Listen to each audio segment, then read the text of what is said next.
ஓம் சாய்ராம். நல்லது நினைப்போம், நல்லது நடக்கும். சீரடியிலிருந்து சாய் சச்சரிதம் உங்களுக்காக. இன்னைக்கு நம்ம 34வது நாளில் 36வது அத்தியாயம் பார்க்க போகிறோம். 2 கோவா கணவான்கள். ஒருமுறை சாய்பாபாவின் தரிசனத்தை பெறுவதற்காக கோவாவிலிருந்து இருவர் அவர் முன் வீழ்ந்து பணிந்தனர். இருவரும் ஒன்றாக வந்தபோதும் அவர்களில் ஒருவரிடம் மட்டுமே பாபா தட்சணையாக ரூபாய் 15 கேட்டார். அதுவும் விருப்பமுடன் கொடுக்கப்பட்டது.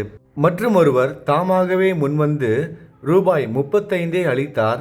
மற்றவர் எல்லோரும் ஆச்சரியப்படும்படியாக பாபா அதை பெற்றுக்கொள்ளவில்லை.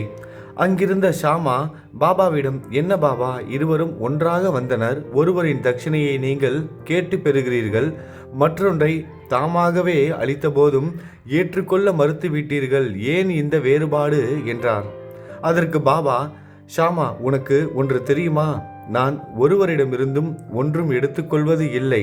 இம்மசூதியின் ஆளும் தெய்வமான மசூதி மாயி குறிக்கப்பட்ட கடன் தொகையை கேட்டால் அதை அவர் அளித்து கடனிலிருந்து விடுபட்டார். கவனிக்கும்படியாக எனக்கு எவ்வித வீடோ சொத்தோ குடும்பமோ இருக்கிறதா? எனக்கு எதுவுமே தேவையில்லை. எப்போதும் சுதந்திரமாகவே இருக்கிறேன். கடன், பகைமை, கொலை ஆகியவைகளுக்கு பரிகாரம் தேடப்பட்டே ஆக வேண்டும். தப்ப வழியே இல்லை என்று கூறிவிட்டு பின் தமக்கே உரித்தான பாணியில் பின்வருமாறு கூறத் தொடங்கினார். முதலில் அவர் ஏழையாக இருந்ததாகவும் அவருக்கு ஒரு வேலை கிடைத்ததால் முதல் மாத சம்பளத்தை காணிக்கையாக செலுத்துவதாகவும் வேண்டிக் கொண்டார். மாதம் ரூபாய் 15 சம்பளமுள்ள ஒரு வேலை அவருக்கு கிடைத்தது. பின்னர் சம்பளமாக படிப்படியாக உயர்ந்து ரூபாய் 700 அடைந்தது. ஆனால் அவரின் சுபிட்சத்தில் அவர் வேண்டிக் கொண்டதை முழுமையாக மறந்துவிட்டார். கர்மவினை அவரை இவ்விடம் தள்ளிவிட்டு இருக்கிறது. அதனால் அத்தொகையை நான் அவரிடமிருந்து தட்சணையாக பெற்றேன். மற்றொரு கதை. கடற்கரை ஓரமாக நான் உலவி திரிந்து கொண்டிருந்த போது ஒரு பிரம்மாண்டமான மாளிகையை வந்தடைந்தேன். அதன் தாழ்வாரத்தில் அமர்ந்தேன். வீட்டுக்காரர் எனக்கு நல்ல வரவேற்பளித்து வயிறார உணவளித்தார். உறங்குவதற்காக அலமாரிக்கு அருகிலுள்ள தூய சுத்தமான இடத்தை எனக்கு காண்பித்தார். அங்கு உறங்கினேன். நான் ஆழ்ந்த துயில் கொண்டிருக்கும் போது அம்மனிதன் சுவற்றை கன்னம் வைத்து உள் நுழைந்து என் பையிலிருந்த பணத்தை எல்லாம் கத்தரித்து எடுத்துக்கொண்டான். கண் விழித்த போது எனது ரூபாய் 30,000 திருடப்பட்டு விட்டிருப்பதை அறிந்து கொண்டேன். பெரிதும் கவலையுற்று புலம்பிக் கொண்டிருந்தேன். பணம் கரன்சி நோட்டாக இருந்தது. அப்பிராமணன் அதை திருடிவிட்டான் என நான் நினைத்தேன். உணவிலும் பானத்திலும் எனது விருப்பத்தை எல்லாம் இழந்து அந்த தாழ்வாரத்திலேயே 15 நாட்கள் புலம்பி அழுது கொண்டு உட்கார்ந்து இருந்தேன். 15 நாட்கள் கழிந்ததும் வழிபோக்கரான ஒரு பக்கிரி நான் அழுது கொண்டிருப்பதை கண்டு எனது துன்பத்திற்கான காரணத்தை விசாரித்தார். நான் அவரிடம் எல்லாவற்றையும் கூறினேன். அதற்கு அவர், நான் சொல்லுகிறபடி செய்தீரே ஆனால் உமக்கு பணம் திரும்ப கிடைக்கும். ஒரு பக்கிரியிடம் செல்லும், நான் அவரை பற்றிய விவரம் தருகிறேன். அவரிடம் உம்மை முழுவதும் சமர்ப்பித்துவிடும். அவர் உனது பணத்தை மீட்டு தருவார். இந்த இடைப்பட்ட வேளையில் பணம் திரும்ப கிடைக்கும் வரை உமக்கு பிடித்தமான உணவை விட்டுவிடவும் என்றார். அப்பக்கிரியின் அறிவுரைப்படி நடந்து எனது பணத்தை திரும்ப பெற்றேன். பின்னர் வாதாவை விட்டு நீங்கி கடற்கரையை அடைந்தேன். அங்கு ஒரு நீராவி கப்பல் நின்று கொண்டு இருந்தது. அதில் கூட்டமாக இருந்ததால் ஏற முடியவில்லை. ஆனால் அங்கிருந்த நல்ல குணமுடைய பியூன் ஒருவன் எனக்காக குறுக்கிட்டதால் அதிர்ஷ்டவசமாக உள்ளே ஏறினேன். கப்பல் என்னை அக்கறை கொண்டு சேர்த்தது. அங்கிருந்து ரயில் ஏறி மசூதி மாயிடம், மசூதி தெய்வத்திடம் வந்தடைந்தேன். கதை முடிந்தது. பாபா ஷாமாவிடம் அவ்விருந்தாளிகளை அழைத்து சென்று அவர்களின் உணவுக்கு ஏற்பாடு செய்யும்படி கேட்டுக்கொண்டார். பின்னர் ஷாமா அவர்களை வீட்டிற்கு அழைத்து சென்று உணவளித்தார். உணவின் போது ஷாமா அவர்களிடம் பாபாவின் கதை விளங்காத புதிராக இருப்பதாகவும் ஏனெனில் அவர் கடற்கரை பக்கமே சென்றது கிடையாது என்றும் ரூபாய் 30,000 போன்ற எவ்வித பணத்தையும் அவர் வைத்திருக்கவில்லை என்றும் பயணம் செய்ததே இல்லை, பணத்தை தொலைத்ததே இல்லை, மீண்டும் அதை திரும்ப பெற்றதே இல்லை என்று கூறி அதை அவர்கள் புரிந்து கொண்டு அதன் குறிப்பு நுட்பத்தை அறிந்து கொண்டார்களா என்று கேட்டார். விருந்தினர் விருந்தினர் ஆழ்ந்து மனமுருகி கண்ணீர் சிந்தினர். தொண்டை அடைக்கும் குரலில் அவர்கள், பாபா நிறை பேருடையவர், எல்லையற்றவர், தன்னிகர் இல்லாத முழுமுதற் பொருள், பரபிரம்மம். அவர் உரைத்த கதை சரிநுட்பமாக எங்களது கதையே ஆகும். அவர் பேசியது யாவும் எங்களை பொறுத்தவரை ஏற்கனவே நடந்துவிட்டன. இதையெல்லாம் அவர் எங்கனம் அறிந்தார் என்பது ஆச்சரியத்தின் எல்லாம் ஆச்சரியம். எல்லா தகவல்களையும் நாங்கள் உணவுக்கு பின் உரைக்கின்றோம். உணவுக்கு பின் அவர்கள் வெற்றிலை போட்டு கொண்டிருக்கும் போது விருந்தினர் தங்கள் கதையை சொல்ல ஆரம்பித்தனர். அவர்களுள் ஒருவர் கூறுகிறார், மலைத்தொடரின் மீதுள்ள ஒரு கோடை வாசஸ்தலமே எனது சொந்த ஊர். ஒரு வேலை தேடி பணம் சம்பாதிக்கும் பொருட்டு கோவாவுக்கு சென்றேன். தத்தர் தெய்வத்திடம் எனக்கு வேலை கிடைத்தால் முதல் மாத ஊதியத்தை சமர்ப்பிப்பதாக வேண்டிக் கொண்டேன். அவரது அருளால் ரூபாய் 15 சம்பளமுள்ள ஒரு வேலை கிடைத்தது. பாபா குறிப்பிட்டபடியே எனக்கு உத்தியோக உயர்வும் கிடைத்தது. எனது வேண்டுதலை பற்றியெல்லாம் அதன் பிறகு நிச்சயமாக மறந்தே விட்டேன். இவ்வகையாக பாபா அதை நினைவுபடுத்தி ரூபாய் 15 என்னிடமிருந்து மீட்டு பெற்றுக்கொண்டார். ஒருவர் நினைக்கும்படியாக அது தட்சணை அன்று. பழைய கடன் ஒன்றை அடைத்தலும் நீண்ட நாள் மறந்து போன வேண்டுதலை நிறைவேற்றுதலும் ஆகும். நீதி, இந்த கதையோட நீதி. உண்மையில் ஒருபோதும் பாபா எந்த பணத்தையும் யாசிக்கவில்லை, தமது அடியவர்களையும் யாசிக்க அனுமதிக்கவில்லை. ஆன்மீக முன்னேற்றத்திற்கு பணத்தை ஒரு அபாயமாக, தடையாக அவர் கருதினார். தமது பக்தர்களை அதன் பிடியில் விழ அனுமதிப்பது இல்லை. இவ்விஷயத்தில் பகத் மகள்ஷாபதி ஒரு உதாரணம் ஆவார். அவர் பரம ஏழை. வரவையும் செலவையும் ஒன்றாக அவரால் இயலவில்லை. பாபா அவரை ஒருபோதும் எந்த பணத்தையும் சம்பாதிக்க அனுமதிக்கவில்லை. தமது தட்சணை பணத்திலிருந்தும் ஏதும் கொடுக்கவும் இல்லை.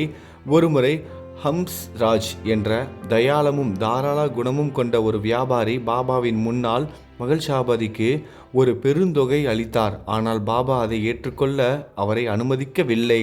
பின்னர் இரண்டாவது விருந்தினர் தனது கதையை கூறினார். எனது பிராமண சமையல்காரன் எனக்கு 35 ஆண்டுகள் விசுவாசத்துடன் பணிவிடை செய்து வந்தான். துரதிருஷ்டவசமாக தீய வழிகளில் இறங்கினான். அவன் மனம் மாறி என்னுடைய செல்வத்தையே கொள்ளையடித்தான். நாங்கெல்லாம் தூங்கிக் கொண்டிருக்கும் போது உள்ளே வந்து எனது அலமாரியில் வைக்கப்பட்டுள்ள அறையின் சுவற்றை கன்னம் வைத்து கரன்சி நோட்டுகளாக நான் சேகரித்த ரூபாய் 30,000 முழுவதையும் கொண்டு போய் விட்டான். பாபா அதே தொகையை எங்கனம் குறிப்பிட்டார் என்பது எப்படி என்று எனக்கு தெரியாது. இரவும் பகலும் நான் அழுது கொண்டு இருந்தேன். எனது விசாரணைகளின் பலன் ஒன்றுமில்லை. ஆழ்ந்த கவலையில் அரை மாதத்தை கழித்தேன். தாழ்வாரத்தில் நான் அமர்ந்திருந்த போது அவ்வழியாக போய்கொண்டிருந்த ஒரு பக்கிரி வருத்தப்பட்டு நொந்து போயிருக்கும் எனது நிலையை கவனித்துவிட்டு அதன் காரணத்தை விசாரித்தார். அனைத்தை பற்றியும் அவரிடம் கூறினேன். கோபர்காவன் தாலுகா ஷீரடியில் சாயி என்ற பெயருடைய அவலியா ஒருவர் இருப்பதாக அவர் கூறினார். அவரிடம் ஒரு வேண்டுதல் செய்து கொள். உனக்கு மிகவும் பிடிக்கும் உணவு ஒன்றை மனதில் நினைத்து உமது தரிசனம் பெறும் வரை அவ்வுணவு உண்பதை நீக்கிவிட்டேன் என்று கூறிக்கொள் என்றார். பின்னர் அவ்வாறே நான் பிரார்த்தனை செய்து கொண்டேன். அரிசி சோறு சாப்பிடுவதை விட்டுவிட்டேன். பாபா, அதை எனது சொத்து மீண்ட பிறகும் நான் உமது தரிசனத்தை பெற்றான பிறகும் உண்பேன் என்று உறுதி கூறிக்கொண்டேன். இதன்பின் 15 நாட்கள் கழிந்தன. அந்த பிராமணன் தானாகவே என்னிடம் திரும்பி வந்து எனது பணத்தை திருப்பிக் கொடுத்து தன் செயலுக்காக வருந்தி, எனக்கு பைத்தியம் பிடித்து இவ்வாறு நடந்து கொண்டேன். இப்போது உமது காலடியில் என் தலையை வைக்கிறேன். தயவு செய்து மன்னித்தருளும் என்றான். இவ்வாறு எல்லாமே நலமாகவே முடிவடைந்தன. என்னை சந்தித்து எனக்கு உதவிய பக்கிரி மீண்டும் காணப்படவில்லை. அப்பக்கிரி எனக்கு கூறிய சாய்பாபாவை காண வேண்டும் என்ற ஒரே தீவிர ஆர்வம் என்னுள் எழுந்தது. எனது வீடு வரை வந்த அப்பக்கிரி சாய்பாபாவை தவிர வேற யாருமே இல்லை என்று நான் நினைத்தேன். என்னை காண வந்து எனது தொலைந்து போன பணத்தை மீண்டும் பெற்று தருவதற்காக எனக்கு உதவி புரிந்த அவரா 35 ரூபாய் பெறுவதற்காக ஆர்வமாயிருப்பார். மாறாக எங்களிடமிருந்து எதையும் எதிர்பார்த்து கொண்டிராது எங்களை ஆன்மீக முன்னேற்ற பாதையில் அழைத்து செல்வதில் அவர் தம்மாலான முழு முயற்சியை எப்போதும் செய்கிறார். திருடப்பட்ட எனது சொத்து மீண்டும் கிடைத்தவுடன் நான் பெருமகிழ்வு உற்றேன். அந்த மயக்கத்தில் எனது வேண்டுதலை எல்லாம் மறந்துவிட்டேன். பின்னர் நான் கொலபாவில் இருந்தபோது ஒரு நாள் இரவு கனவில் சாய்பாபாவை கண்டேன். இது நான் ஷீரடிக்கு வருகிறேன் என்று எடுத்திருந்த பிரார்த்தனையை எனக்கு நினைவூட்டியது. இதனால் கோவாவுக்கு சென்று அங்கிருந்து கப்பலில் பம்பாய் வழியாக ஷீரடிக்கு செல்ல விரும்பினேன். ஆனால் துறைமுகத்துக்கு வந்தபோது அக்கப்பல் ஏற்கனவே கூட்டமாக இருப்பதையும் இடமில்லாததையும் அறிந்தேன். கப்பல் தளபதி என்னை அனுமதிக்கவில்லை. நல்ல குணமுடைய எனக்கு பழக்கமில்லாத ஒரு பியூன் குறுக்கிட்டதால் எனக்கு கப்பலில் இடம் அனுமதிக்கப்பட்டு பம்பாய் வந்து சேர்ந்தேன். பின்னர் ரயில் மூலமாக இவ்விடம் வந்தேன். பாபா எவ்விடத்தும் வியாபித்து இருப்பவர் என்றும் எல்லாம் அறிந்தவர் என்றும் நான் நிச்சயமாக நம்புகிறேன். நாங்கள் யார்? எங்கள் வீடு எங்கே இருக்கிறது? பாபா எங்கள் பணத்தை மீட்டு கொடுத்தது தாமே எங்களை அவரிடம் இழுத்ததான எங்களது நல்ல அதிர்ஷ்டம்தான் எவ்வளவு பெரியது. ஷீரடியை சேர்ந்த மக்களாகிய நீங்கள் நிச்சயமாக எங்களை காட்டிலும் எல்லையற்ற அளவு மேலானவர்களாகவும் மிகுந்த அதிர்ஷ்டம் வாய்ந்தவர்களாகவும் இருக்கிறீர்கள். பாபா விளையாடி சிரித்து உரையாடி இவ்வளவு ஆண்டுகள் வாழ்ந்து கொண்டிருப்பதும் உங்களுடனேயே அல்லவா? உங்களுடைய பூர்வ புண்ணிய பலன் அளவிடற்கரியதாக இருக்க வேண்டும். ஏனெனில் அதுவே பாபாவை ஷீரடிக்கு இழுத்து விட்டிருக்கிறது. சாயியே எங்களது தத்தர். அவரே வேண்டுதலுக்கு கட்டளையிட்டார். கப்பலில் ஒரு இடமும் அளித்து என்னை இவ்விடம் சேர்ப்பித்தார். இவ்விதமாக அவரது எங்கும் நிறை பேரறிவிற்கும் எல்லாம் வல்ல பேராற்றலுக்கும் நிரூபணத்தை அளித்தார்.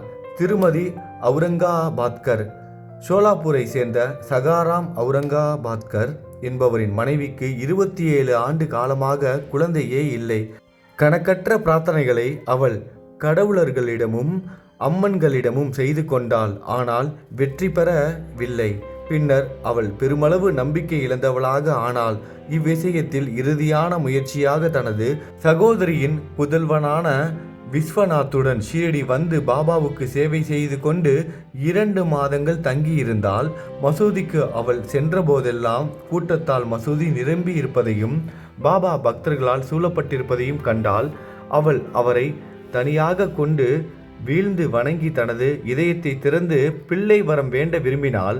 ஆனால் உரிய சந்தர்ப்பம் கிடைக்கவே இல்லை.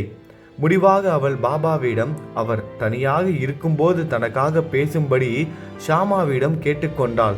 ஷாமா அவளிடம் பாபாவின் தர்பார் வெளிப்படையானது என்றும் எனினும் அவளுக்காக தான் முயற்சிப்பதாகவும் கடவுள் அவரை ஆசீர்வதிக்க வேண்டும் என்றும் கூறினார்.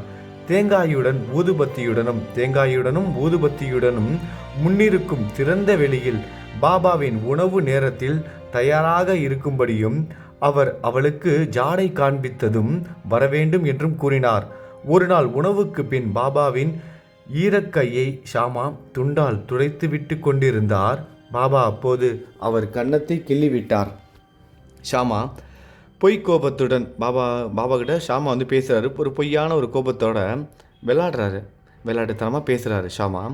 தேவா, இந்த மாதிரி என்னை கிள்ளுவது சரியா? இந்த மாதிரி கிள்ளி குறும்பு செய்யும் கடவுள் எங்களுக்கு தேவையே இல்லை. நாங்கள் உங்களையே சார்ந்து இருப்போர் அல்லவா? இதுதான் எங்களது நெருக்கமான உறவின் பலனா? அதுக்கு பாபா சொல்கிறாரு, ஷாமா, கடந்த 72 தலைமுறைகளாக நீ என்னுடன் இருக்கிறாய். இதுவரை உன்னை நான் கிள்ளியது இல்லை. இப்போதுதான் உன்னை தொட்டதை குற்றமாக கொண்டு கோபித்து கொள்கிறாயா? அதற்கு ஷாமா சொல்கிறாரு, எங்களுக்கு எப்போதும் முத்தங்களையும் உண்பதற்கு இனிப்புகளையும் கொடுக்கும் ஒரு கடவுளையே நாங்கள் விரும்புகிறோம். தங்களிடமிருந்து எந்த மரியாதையோ மோட்சத்தையோ புஷ்பக விமானம் முதலானவற்றையோ நாங்கள் வேண்டவில்லை. தங்கள் பாதாம்புயத்தின் பால் எங்களது நம்பிக்கை எப்போதும் மிக நன்றாக தெளிந்த விழிப்பு நிலையில் இருக்க வேண்டும். அதற்கு ஆசீர்வதியுங்கள். அதற்கு பாபா சொல்றாரு, ஆம், உண்மையில் அதற்காகவே தான் நான் வந்திருக்கிறேன். நான் உங்களுக்கு உணவூட்டி பேணி வளர்த்து வருகிறேன். உங்கள் மீது அன்பும் பாசமும் பூண்டிருக்கிறேன். இதன் பின்னர் பாபா தமது இருக்கையில் போய் அமர்ந்தார். ஷாமா பெண்மணிக்கு ஜாடை செய்தார். அவள் மேலே வந்து வணங்கி தேங்காய் ஊதுபத்தி இவைகளை பாபாவிடம் அளித்தார். பாபா அந்த முற்றல் தேங்காயை ஆட்டினார். அதனில் இருந்த பருப்பு உருண்டு சப்தம் செய்தது. பாபா, ஷாமா, இது உருளுகிறதே, என்ன சொல்கிறது என்பதை கவனி. பாபா சொல்கிறாரு ஷாமா கிட்ட, இது உருளுகிறது, இது என்ன சொல்லுது அப்படின்னு கேளு அப்படின்னு சொல்கிறாரு. அந்த சத்தத்துலேருந்து என்ன கவனிக்கிற அப்படின்னு கேட்குறாரு. அதற்கு ஷாமா சொல்கிறாரு, இப்பெண்மணி அம்மாதிரியாகவே ஒரு குழந்தையும் தனது வயிற்றில் உருண்டு உயிர் பெற வேண்டும் என்று வேண்டுகிறாள். எனவே அத்தேங்காயை தங்களது ஆசீர்வாதத்துடன் கொடுங்கள். அத்தேங்காயை நீங்கள் ஆசீர்வாதத்துடன் கொடுங்கள். அந்த தேங்காய்க்குள்ளே அந்த தேங்காய் பருப்பு உருண்டு ஓடுதில்ல, அந்த மாதிரி இவளோட வயிற்றில் ஒரு கரு உருவாகணும். அதுக்கு இந்த தேங்காவை நீங்கள் ஆசீர்வதிச்சு கொடுங்க பாபான்னு ஷாமா கேட்குறாரு. அதுக்கு பாபா சொல்கிறாரு, இந்த தேங்காய் அவளுக்கு குழந்தை அளிக்குமா? இம்மாதிரி விஷயங்களில் எல்லாம் ஜனங்கள் எவ்வளவு முட்டாள்தனமாகவும் போலி நம்பிக்கையுடனும் இருக்கிறார்கள். அதற்கு ஷாமா சொல்கிறாரு, பாபா உங்களுடைய மொழி ஆசி இவைகளின் சக்தியை நான் அறிவேன். தங்களது சொல் அவளுக்கு குழந்தைகளின் தொடரையே அளிக்கும். நீங்கள் விவாதித்து கொண்டிருக்கிறீர்களே தவிர உண்மையான ஆசையை அளிக்கவில்லை. விவாதம் கொஞ்ச நேரம் நடந்து கொண்டு இருந்தது. பாபா தேங்காயை உடைக்கும்படி மீண்டும் மீண்டும் ஆணையிட்டு கொண்டிருந்தார். ஷாமாவோ முழு தேங்காயையும் அப்பெண்மணிக்கே அளிக்கும்படி விவாதித்து கொண்டிருந்தார். ஷாமா என்ன சொல்கிறாரு, இந்த முழு தேங்காவையும் அந்த பெண்மணிக்கு நீங்கள் ஆசீர்வாதம் பண்ணி கொடுங்கன்னு ஷாமா சொல்கிறாரு. ஆனால் பாபா தேங்காய் உடன்னு சொல்லிகிட்டே இருக்காரு. முடிவாக பாபா சம்மதிக்கிறாரு. அந்த தேங்காவை ஆசீர்வதித்து அந்த பெண்மணிக்கே கொடுப்பதற்கு சம்மதிக்கிறாரு. பாபா சொல்கிறாரு, அவளுக்கு ஒரு குழந்தை பிறக்கும். அப்போ ஷாமா கேட்குறாரு, எப்போது பிறக்கும்னு கேட்குறாரு. பாபா அதுக்கு சொல்கிறாரு, இன்னும் 12 மாதங்களில் பிறக்கும். இதன் பேரில் தேங்காய் 2ஆக உடைக்கப்பட்டு ஒரு பகுதியை இருவரும் உண்டனர். மறுபகுதி அவளிடம் அளிக்கப்பட்டது. ஒரு பகுதியை தேங்காய் உடைச்சி ஒரு பகுதியை ஷாமாவும் பாபாவும் சாப்பிட்றாங்க. மறுபகுதி அந்த பெண்கிட்டே கொடுத்துட்றாங்க. பின்னர் ஷாமா அப்பெண்மணியின் பக்கம் திரும்பி, அன்புள்ள அம்மையே, நீ எனது மொழிகளுக்கு ஒரு சாட்சி.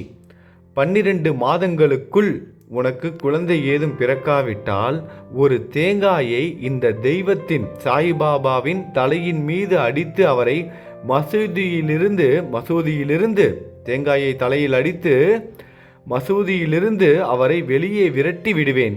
இதை நான் செய்ய தவறுவேனே ஆயின் என்னை மாதவ் என்று நானே அழைத்து கொள்ள மாட்டேன். அவரோட இயற்பெயர் மாதவ். அதான் சொல்கிறாரு, என்னை நானே மாதவ் என்று நானே அழைத்து கொள்ள மாட்டேன். நான் கூறுவதை நீ விரைவில் உணர்வாய் என்று சூளுரைத்தார். அவள் ஓராண்டுக்குள், அந்த பெண்மணி ஓராண்டுக்குள் ஒரு புதல்வனை பெற்றெடுத்தால் புதல்வனது 5வது மாதத்தில் அவனை மசூதிக்கு எடுத்து வந்தாள். கணவன் மனைவி இருவருக்கும் பாபாவின் முன்னால் வீழ்ந்து வணங்கினார்கள். நன்றியுள்ள தகப்பனார் ரூபாய் 500 அன்பளிப்பாக சமர்ப்பித்தார். ஷியாம் கர்ணா என்ற பாபாவின் குதிரைக்கு ஒரு கொட்டகை கட்டுவதற்காக அத்தொகை செலவிடப்பட்டது. ஸ்ரீ சாயியை பணிக. அனைவருக்கும் சாந்தி நிலவட்டும்.